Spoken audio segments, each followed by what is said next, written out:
엄마 때문에 네가 고생했어. 최이재예요.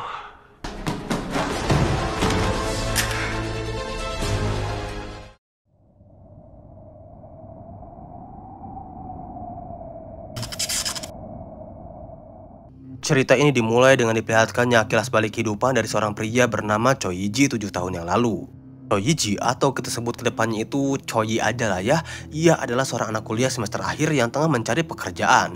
Choi keluar dari stasiun. Ia mempunyai kekasih bernama Jisoo. Di tengah perjalanan, Jisoo menelpon Choi untuk menanyakan keadaannya dan memberikan semangat kepada Choi yang akan mengikuti seleksi perusahaan Taikang. Selesai berbicara dengan sang kekasih tercinta, Choi mematikan handphonenya dan berkaca untuk merapikan pakaiannya tersebut. Dan ketika ia tengah melanjutkan perjalanannya, tiba-tiba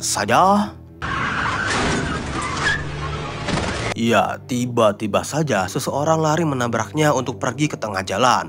Dan tak lama dari itu, seorang tersebut pun tertabrak mobil hingga terpental. Semua orang panik melihat kejadian itu, termasuk Choi sendiri. Singkat cerita, sesampainya Choi di kantor untuk wawancara, ia dipanggil oleh HRD di sana. Tangan yang gemetar membuat dirinya tidak mendengar pertanyaan yang diajukan oleh HRD. Choi meminta untuk mengulang pertanyaannya, tetapi sang HRD tidak menjawabnya dan berganti kepada peserta yang lain. Scene berganti karena kegagalan itu, Choi kehilangan kesempatannya untuk mendapatkan pekerjaan di perusahaan yang ia impi-impikan. Hingga ia pun terpaksa banyak mengikuti pekerjaan paruh waktu untuk menutupi semua hutangnya. Hari berganti minggu, minggu berganti bulan, dan bulan berganti tahun. Tak terasa 7 tahun lamanya, ia mencoba untuk mencari banyak pekerjaan dengan beribu atau bahkan ratusan ribu lamaran yang ia apply ke berbagai perusahaan. Hingga setelah 7 tahun lamanya, ia diterima kembali oleh perusahaan Taikang. Kini Choi sampai di titik wawancara dengan para petinggi perusahaan Taikang. Selesai wawancara, Choi keluar dari ruangan dan menerima telepon dari Tae-sik. Tae-sik memberitahu kalau Hyun-soo melakukan penipuan investasi. Mendengar itu, handphonenya langsung dimatikan dan berlari menuju apartemen Hyun-soo.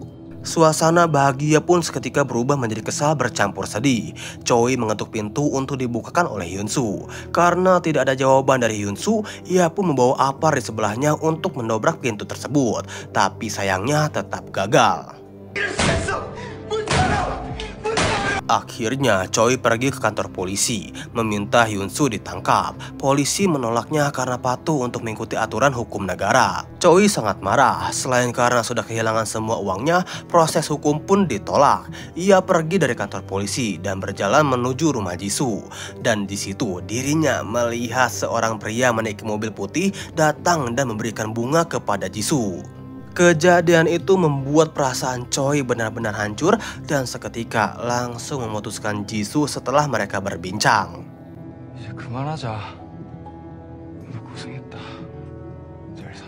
Nah, singkat cerita, sesampainya di tempat kos dengan hujan deras yang turun, Choi melihat barang-barangnya berada di luar dan di pintu juga ada tulisan, "Aku menahan deposito untuk membayar tunggakan sewa dan ambil semua barangmu serta pergi karena penyewa baru akan datang beberapa hari ke depan."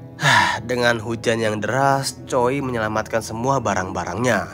Keesokan paginya, Choi menerima pemberitahuan kalau dirinya gagal dalam tes wawancara di perusahaan Taikang. Ia pun berdiri dari duduknya, melihat kertas pengenal sembari menangis. Di malam harinya, Choi berada di atas gedung yang berada tepat di depan universitas tempat dirinya berkuliah.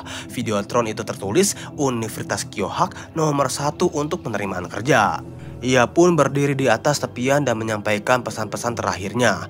Choi memutuskan untuk terjun dari atas gedung itu. Di handphonenya muncul notifikasi dari ibunya yang menelpon Choi. Scene pun berganti. Choi diperlihatkan tengah berada di dalam pesawat dengan wajah yang berbeda. Ia tengah kebingungan karena keadaannya. Tak lama sosok wanita yang bernama Det muncul di sebelahnya. Det merasa sakit hati dengan isi surat wasiat Choi yang menghinanya. Karena Choi memilih mengakhiri hidupnya, maka ia akan dihukum oleh si Det ini. Akhirnya, Dad membawa Choi ke dimensi lain. Di sana, ia diperlihatkan orang-orang berteriak yang tengah disiksa. Choi bertanya, apakah kita di neraka? Dad menjawabnya, tidak. Aku membawamu ke sini untuk menuju neraka. Aku harus menghukummu karena kau berdosa dan sudah mengejekku. Dad langsung mencekik leher Choi dan mendorong Choi ke dalam sekumpulan entitas yang tak dikenal serta sangat terlihat kelaparan.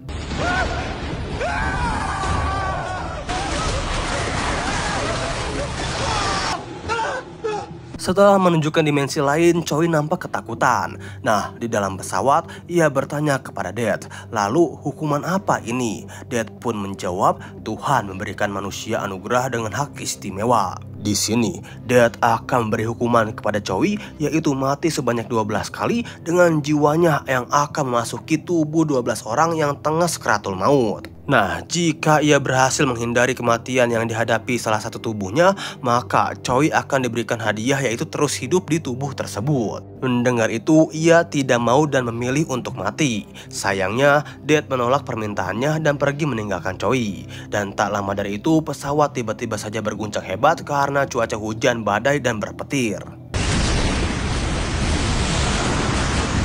Choi yang panik seketika langsung memasang seatbelt serta pelampung. Pramugari datang untuk menenangkan dirinya yang panik, dan pesawat pun berhasil melewati badai petir. Ia berdiri dari duduknya dan berjalan menuju ruangan lain untuk melihat-lihat koleksi di dalamnya. Di dalam pesawat, Choi bercermin. Dirinya tengah menjadi CEO Taikang yang menjadi impiannya saat ini. Karena itu, ia memilih untuk terus hidup. Di luar, baling-baling pesawat terbakar, dan seketika pesawat pun menjadi oleng. Pilot berusaha mengontrol laju pesawat. Pramugari dan kopilot datang. Dinding pesawat yang tiba-tiba bolong membuat mereka berdua terjatuh, menyisakan Choi yang ada di dalam kabin dan terbakar. Di dimensi lain, ia tersadar karena sudah melewati satu tubuh manusia yang tengah sakaratul maut. Dad memberitahukan masih ada 11 tubuh lagi. Choi berjalan menuju Dad. Dad bertanya bagaimana rasanya mati. Dengan sombongnya, Choi menjawab, itu masih bisa aku toleransi. Ada apa dengan semua peluru itu? Dad menjawab, peluru ini adalah jumlah kematianmu. Aku akan menembakkan 11 peluru lagi ke kepalamu. Dad menambahkan, saat Choi tengah menjadi orang lain, itu bertanda game sedang berlangsung. Di tengah percakapan, Dad berpindah berada di sebelah Choi untuk membawanya ke dalam neraka. Sesampainya, ia pun menangis mendengar suara teriakan orang-orang. Dad membawanya keluar. Di luar, Choi memarahinya karena dirinya tidak bersalah tetapi dimasukkan ke dalam neraka. Dad memberikan tawarannya agar Choi tidak masuk ke dalam neraka, yaitu dengan bertahan di dalam jiwa seseorang yang tengah sakaratul maut. Dan tiba-tiba Dad pun langsung menembakkan pistolnya.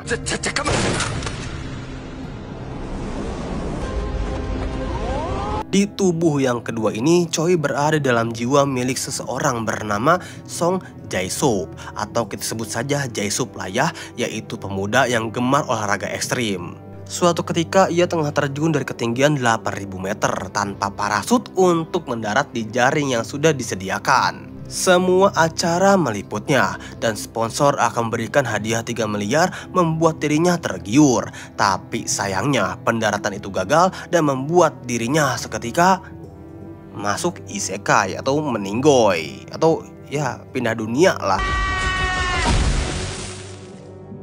Dan ya semua orang dari berbagai macam belahan dunia yang melihat adegan ini tentu sangat terkejut luar biasa. Episode 2 dilanjutkan dengan diperlihatkannya Choi yang terbangun dari jiwa milik Song Jae-sup. Sembari memegang leher, ia menahan rasa sakitnya. Dad muncul di belakangnya menyiapkan pistol untuk menembak Choi menuju kematian berikutnya. Tapi Choi menahannya dan memberi pertanyaan, kau bilang aku bisa bertahan, tapi aku mati saat membuka mataku. Semua kematian tidak bisa dihindari. Dan Dad pun menjawab, itu bisa dihindari, tapi kau sendiri yang cari tahu bagaimana caranya. Nah, karena Choi ngebacot wae, Dad langsung memegang wajahnya dan meminta Choi untuk menghadapi semua rasa sakit sakaratul maut seseorang. Dad menjelaskan tentang dosanya yang sudah banyak. Bahkan Tuhan marah dan Choi harus mencari tahu sendiri soal dosa yang ia perbuat. Jika gagal, ia akan masuk neraka. Langsung saja, Dad menaruh pistolnya di kepala Choi dan menembaknya. Choi terjatuh dan ia tersadarkan tengah berada di sekolah. Ia berjalan mencari cermin dan ternyata dia sedang menjadi seorang siswa bernama Kwon Hyuk-soo.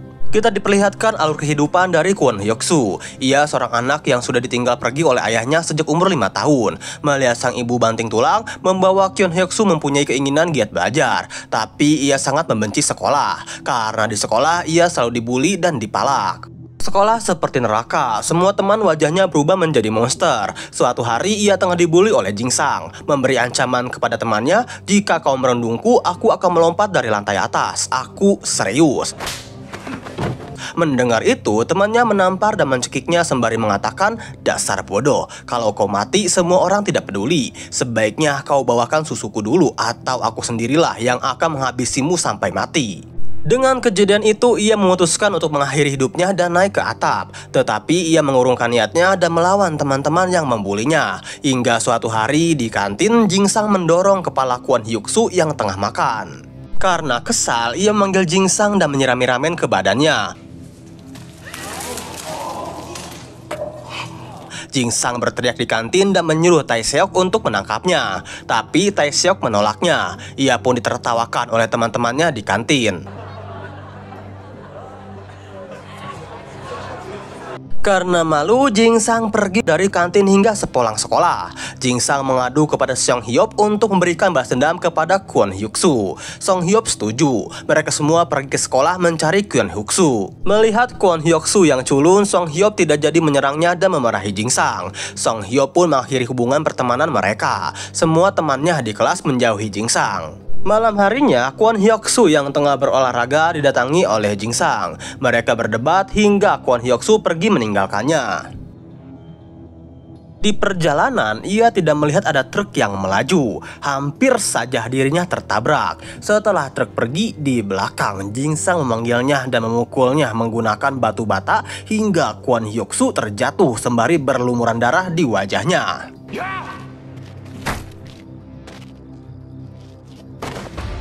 Scene berganti ke dimensi lain. Setelah kejadian itu membuat Choi terbangun. Ia berjalan dan komplain kepada Dad karena tantangan yang ia terima sangat sulit. Choi yang tidak sopan dan ngebacot wae tentang susahnya kehidupan membuat Dad kesal dan melempar Choi hingga terpental.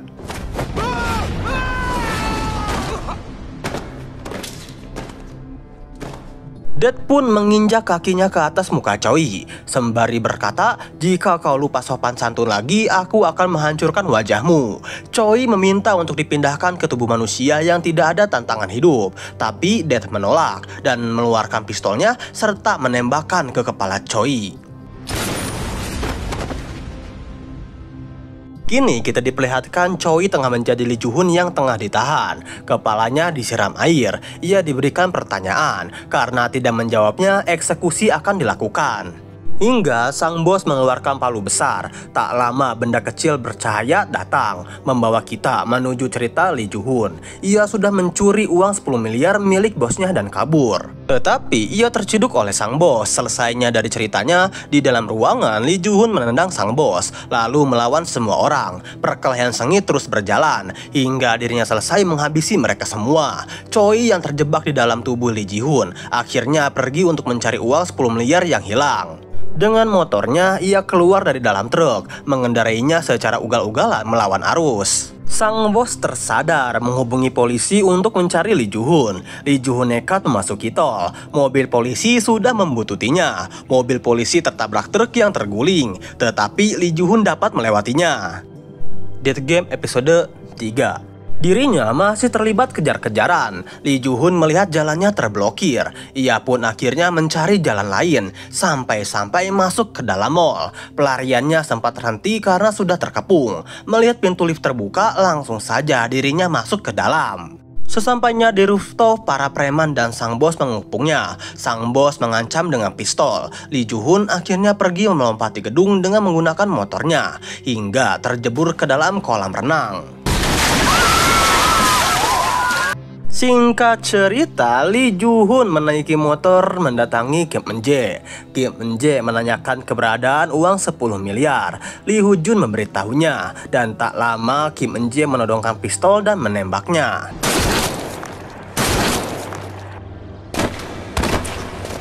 Scene berganti kepada Choi yang kembali ke dimensi lain. Dengan puasnya, Dad menertawakannya dan mengatakan, sungguh bodoh, kau dibunuh karena wanita itu menginginkan uangmu. Choi membuat rencana untuk menemukan uang 10 miliar dan pergi meninggalkan Dad. Tidak suka melihat senyuman sombongnya, Dad mengeluarkan pistolnya lalu menembak ke arah Choi. Kini Choi tengah berada di penjara, di dalam jiwa Chow Tai-sang. Ia berteriak-teriak di dalam sel, membuat sipir datang untuk memindahkannya. Sesampainya di sel lain, ia diberitahukan oleh rekannya akan keluar 4 hari lagi. Tak lama, si psikopat Jing Sang datang. Semua orang takut dengannya. Choi mengingat Jing Sang telah menghabisi dirinya saat berada di dalam jiwa Kwon Hyuk-soo. Langsung saja Choi memukul Jing Sang dengan sangat brutal. Benda kecil bercahaya datang, memperlihatkan kita ke dalam cerita Chow Tai-sang. Ia mempunyai cita-cita untuk menjadi petarung MMA. Sayangnya, ia harus gagal. Sepulangnya dari latihan, ia melihat sang ibu tengah ditagih hutang. Tak lama telepon berbunyi. Seorang pengacara licik meminta Tai-sang datang. Tai-sang menjadi pelaku palsu tabrak lari. Ia mencoba menyogok 200 won agar tidak dipenjara. Sesampainya di kantor polisi, ia kesal karena polisi malah turu. Tai-sang menyerahkan diri dengan membuat laporan palsu atas pencurian mobil dan tabrak lari untuk melunasi utang keluarganya. Namun sayangnya saat di persidangan, korban malah meninggoy.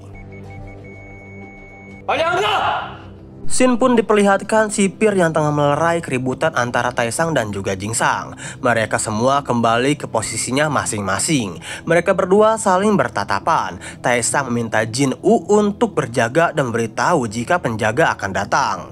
Lalu Tai-sang berdiri dan mengatakan, aku akan menghajar kalian jika berani menghentikanku. Mengetahui Jing Sang sang pembunuh psikopat, Tai-sang menamparnya berkali-kali. Jing Sang mengancam akan membunuh Tai-sang. Jing Sang yang ketakutan menangis meminta maaf kepadanya. Tai-sang membocorkan semua rahasianya bahwa Jing Sang sudah membunuh siswa cupu yang sering dibulinya, yaitu Kwon Hyuk-soo dengan batu bata. Semua rekan di penjara kesal dan menghajar Jing Sang. Keesokan harinya, para napi tengah beraktivitas. Tai-sang sedang menyelesaikan tugasnya. Teman di depannya mengendorkan alat pemotong, membuat alat pemotong itu lepas. Tapi Tai-sang berhasil menghindarinya, dan sayangnya alat pemotong itu menjadi senjata makan tuan. Pengawasan yang lengah membuat preman so jago menantang dirinya berkelahi dan akan membuat Tai-sang mati di dalam penjara. Perkelahian sengit dimulai hingga semua lawannya tumbang. Singkat cerita, semua napi sudah tidur. Jing Sang bangun melihat ke arah Tai-sang dan pergi ke toilet. Di dalam toilet, Jing Sang membuat senjata untuk menghabisi Tai-sang, dan sayangnya ia terciduk. Tai-sang merebut senjatanya, mengancam Jing Sang yang sudah ketakutan. Ia membohonginya dapat melihat arwah Kwon Hyuk-soo. Akhirnya Jing Sang ketakutan pingsan dan mengompol. Hari pembebasan pun tiba dan kini Jing Sang merinding ketakutan. Tai-sang memberikan susu kepadanya, tapi Jing Sang melemparnya dan ketakutan. Semua napi dijemput oleh keluarganya, tapi Tai-sang malah dijemput dengan pengacara licik untuk memberikan uang kepadanya. Tai-sang menolaknya dan pergi. Dirinya berjalan menuju pelabuhan tempat lokasi Kim Eun-jae menembak Lee Joo-hun. Setibanya di dalam, ia sudah berhasil mendapatkannya. Karena Tai-sang kebingungan dengan uang sebanyak itu, ia memutuskan untuk tidur. Saat tertidur, ia dimimpikan oleh sang ibu. Tak lama terbangun dan telepon berbunyi. Dan benar saja sang ibu menelponnya. Air matanya menetes saat mendengar ibunya meminta maaf dan sudah sangat rindu dengannya. Tai-sang pun pergi sembari mendaftarkan loker penitipan untuk menyimpan uangnya. Singkat cerita, ia berjalan menuju rumahnya. Seseorang mengikutinya dari belakang dan menusuknya. Pelaku penusukan itu adalah ayah korban yang tak terima Tai-sang dihukum hanya 2 tahun saja. Tai-sang mengakui kalau dirinya bukan pelakunya. Langsung saja ayah korban itu pergi ketakutan. Jin-woo datang, bukannya menolong, ia malah mengancam dan menusuk Tai-sang sampai meninggoy.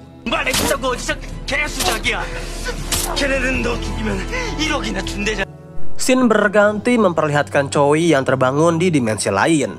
Ia menangis merindukan ibunya. Dad menjelaskan kalau Choi sudah egois. Choi meminta Dad untuk segera menembaknya. Tembakan itu membawa dirinya menjadi seorang bayi yang tengah menangis kencang di kafe. Dead Game episode 4. Sang ibu yang bermain HP datang meminta maaf kepada para pengunjung. Langsung saja ia dibawa ke dalam mobil. Di situ sang ibu memarahinya. 조용히 자자하라고! 씨발 너 때문에 내가 커피 한 잔도 편하게 못 마시잖아! Sesampainya di rumah, sang ibu melemparkannya, menyuruh sang ayah memberikan makanan yang sudah kadaluarsa. Bel berbunyi, memperlihatkan polisi tengah mendatanginya. Suami istri itu mendapatkan laporan penyiksaan anak. Saat polisi memeriksanya, sang ayah memberikan kartu tanda tempat ia bekerja di pusat kesejahteraan anak. Melihat identitas itu, polisi mempercayainya kalau memang mereka tidak melakukan kekerasan kepada anaknya dan berpamitan pergi. Setelah polisi pergi, sang ibu langsung menyiksanya. Scene berganti, Choi sudah tersadar di dimensi lain. Dad datang di hadapannya untuk memarahi Choi yang selalu pasrah tidak bisa bertahan di dalam jiwa seseorang yang sekarat. Dad berjanji untuk membantu dirinya jika Choi ingin bertahan hidup di dalam jiwa orang lain. Melihat Choi yang terus-menerus meminta untuk ditembak, Dad pun langsung menembaknya. Dan kini kita diperlihatkan Choi yang tengah berada di stasiun Yongsan. Ia berlari dan nyaris saja tertabrak mobil. Hingga sesampainya di dalam, ia membuka loker miliknya untuk menyelamatkan uang. Bola kecil bercahaya datang, membawa kita untuk diperlihatkan kehidupan seorang pemuda bernama Jang Geun-woo yang berusia 24 tahun. Ia adalah model tampan yang digila-gilai oleh banyak wanita. Mengetahui itu, Choi yang berada dalam jiwa Jang Geun-woo, ia sangat senang. Sesampainya di rumah, handphonenya berbunyi, mendapatkan telepon dari Seok Jin yang mengajaknya datang ke pesta Naratama. Sesampainya di dalam pesta, mereka semua menyambut Park Tae-woo, yaitu CEO Taekang.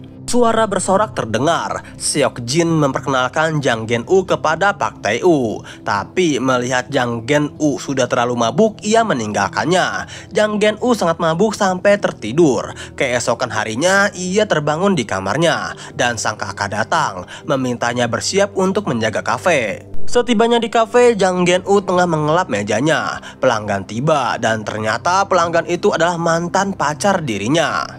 Mereka berdua tanpa sengaja saling bertatapan. Alarm pesanan berbunyi. Jang Geun-woo memberikan bakinya dengan tangan gemetaran.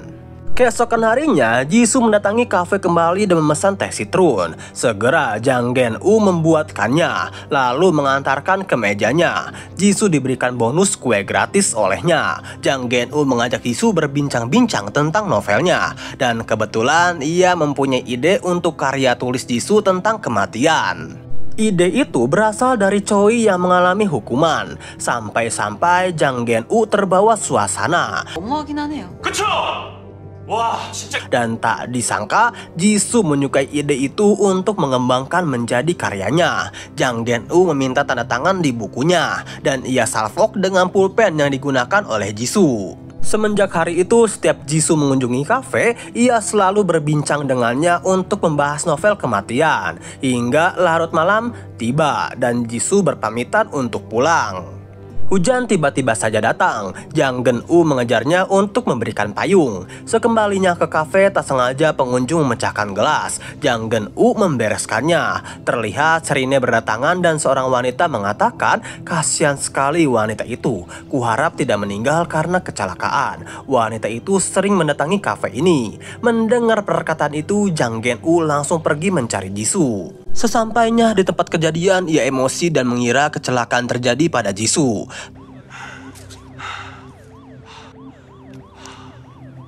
Tak lama dari itu, Jisoo memberi pengobatan kepada tangan Jang Geun-woo yang berdarah. Jisoo menceritakan saat dirinya mendapatkan informasi mengenai Choi yang bunuh diri, hatinya sangat hancur kala itu.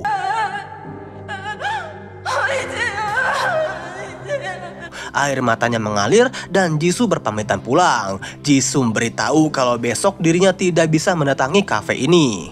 Keesokan harinya, Jisoo mendatangi rumah duka Choi. Ia menceritakan semua kejadian semenjak Choi meninggalkannya. Jisoo sangat rindu dengannya. Ia menangis dan meminta maaf kepada Choi.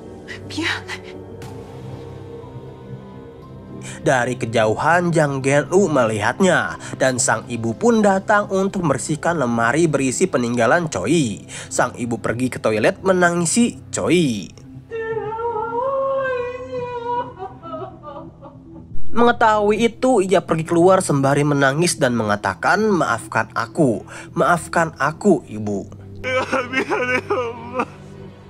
Sesampainya di rumah, Jang Gen-u memberikan uang yang berisikan pesan untuk ibunya. Keesokan harinya, ia kembali ke tempat tinggalnya untuk mengirimkan tas berisi uang itu. Malam hari tiba, Jisoo berbincang dengan Jang Gen-u hingga larut malam. Jisoo memutuskan untuk berpamitan pulang. Jang Gen-u meminta untuk mengantarnya. Mereka berdua berjalan bersama. Langkahnya terhenti saat Jisoo bertanya, apakah akhir dari ide ceritamu bahagia? Jang Gen-u menjawabnya, mungkin. Karena Jisoo penasaran, akhirnya Jang Gen-u menceritakannya. Ia bercerita kalau dulu mempunyai pacar, sudah berjalan 7 tahun lamanya. Jang Gen-u menjelaskan kalau dirinya adalah Choi. 케이제예요. Wah, Jisoo yang mendengar kalimat tersebut seketika membuat air matanya semakin deras. Tapi tiba-tiba, tiba-tiba saja cahaya lampu datang dan mereka berdua pun tertabrak mobil. Pengendara mobil itu turun dan berjalan sembari memainkan korek. Yang ternyata pengendara mobil tersebut adalah Park Tae-u. Melihat Jang Gen-u belum mati, ia memberikan obat yang berada di sarung tangannya. Ambulans datang dan terlihat foto Choi dari dompet Jisoo. Scene berganti, Choi yang tersadarkan. Ia menangis histeris dan berjanji untuk menghabisi Park Tae-u. Ia berlari ke arah Det dan menembak pistolnya.